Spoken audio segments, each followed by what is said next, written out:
Bismillahirrahmanirrahim. Assalamualaikum warahmatullahi wabarakatuh. Perkenalkan, nama saya Iqbal Nur Rasyid dengan NIM 215231108. Di sini saya akan menceritakan tentang Perjanjian Giyanti dan terbelahnya Jawa. Perjanjian Giyanti diambil dari sebuah lokasi pendatangnya di desa Giyanti yang sekarang diubah menjadi Dusun Karten, Kelurahan Jatiharjo, Kabupaten Karanganyar.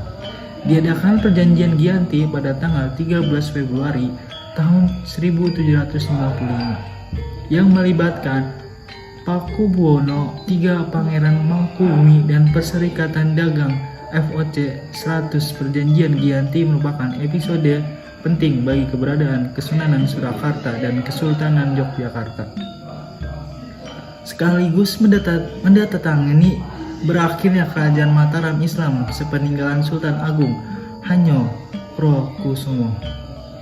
Perjanjian Giyanti membagi Kerajaan Mataram Islam menjadi dua, yaitu Kesultanan Surakarta dan Keraton Yogyakarta Hadiningrat.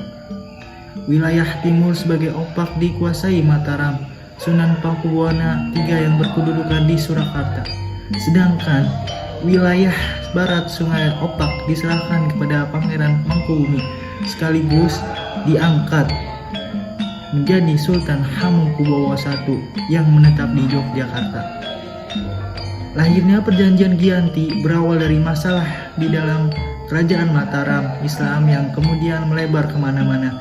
Terlebih dengan adanya campur tangan VOC, perlawanan Mangkubumi merupakan pembuat produk permasalahan sehingga Mangkubumi yang memilih mengangkat senjata melawan VOC disebabkan jamur kelompok sudah terlalu dalam mengatur dan mendikte pemerintah Mataram Islam saat itu.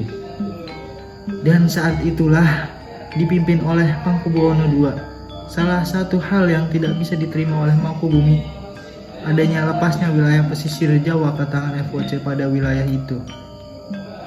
Menjadi penambang utama perekonomian Kerajaan Mataram Islam, kondisi ini menyebabkan Mataram menjadi lemah. Ditambah lagi kir pencatatan menjadikan Mataram Islam di Kartosuro porak-poranda. Menurut Profesor Djoko Suryo, sikap patriot Mangkubumi memilih senjata melawan VOC menginspirasi bangsa Indonesia untuk meraih kemerdekaan. Semangat itu patut diteladani dan juga memiliki generasi muda masa kini agar terus melawan segala bentuk perjanjian gaya baru. Di samping itu, memperkuat persatuan dan kesatuan bangsa agar tidak mudah pecah belah dalam perang melawan VOC. Pangeran Mangkubumi dibantu ponakan Raden Mas Said atau Pangeran Sumberbawa perang yang berlangsung selama 9 tahun. Sejak tahun 1756 sampai 1763 itu mereka dan membuat kerugian besar di pihak VOC. Dan dengan segala upaya agar perang berakhir, VOC menawarkan perdamaian. Wilayah Mataram Islam kemudian dibagi menjadi dua perjanjian. Itu dikenal sebagai penyanyi ganti yang diambil dari nama tempat ganti Giyanti.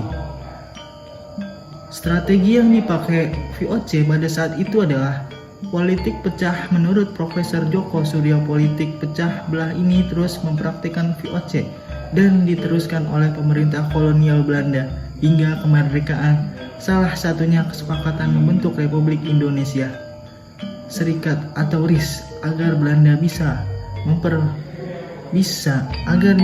memecah belah wilayah-wilayah di Nusantara. Baik, itulah cerita singkat dari Perjanjian Giyanti dan terpecahnya Jawa. Assalamualaikum warahmatullahi wabarakatuh.